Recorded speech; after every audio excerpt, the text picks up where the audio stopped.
As I said, I've been saying from the beginning, there's 14 players that can play. Everybody played the first weekend. I'd like to see a stat on the last time that happened.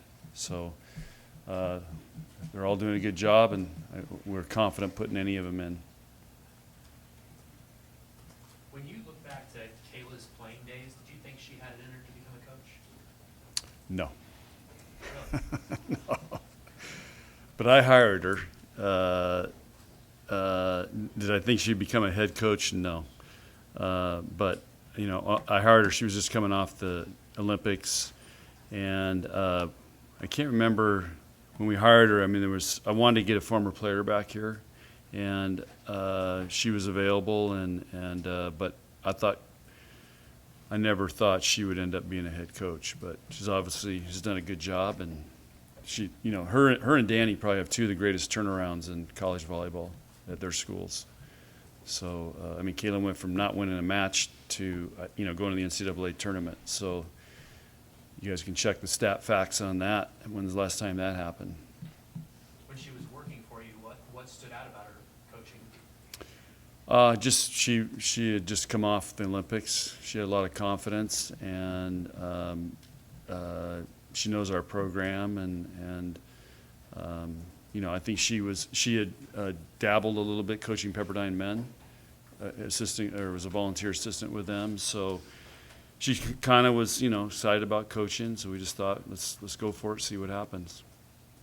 Did she have to sell you on her ability or interest in coaching? Or? Yeah.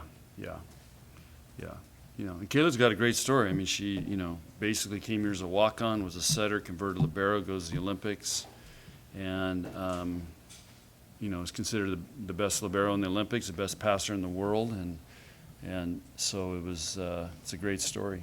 John, how rewarding is it to see some of your former players get to this level and doing great? Yeah. Sometimes I like look at it with all the, I was watching Chris Thomas and Kayla played Sunday, so there was two, another former coach, and sometimes it's pretty cool to see what our program has produced, not only player-wise but coaching-wise. So we're pretty proud of that.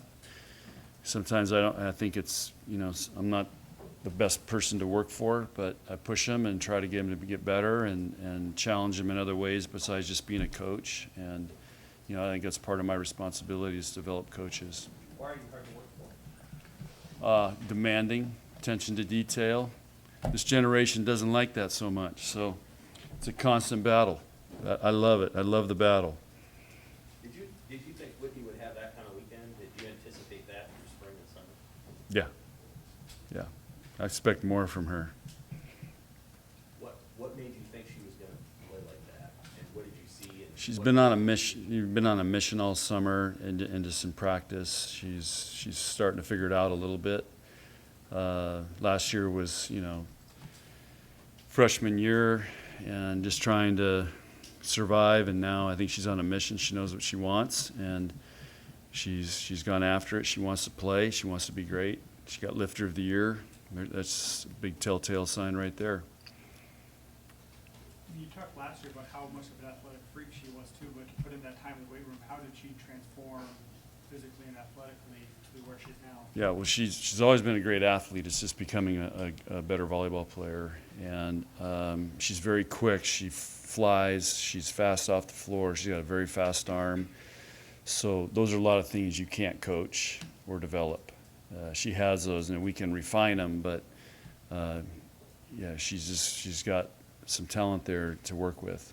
And again, she was a multi-sport athlete. She played basketball, ran track, and so she's kind of a late bloomer, typical Nebraska, student athlete who's multi-sports, done everything, and now will continue to develop in our program. John, what do you want to see out of your team in weekend number 2? Just win, baby.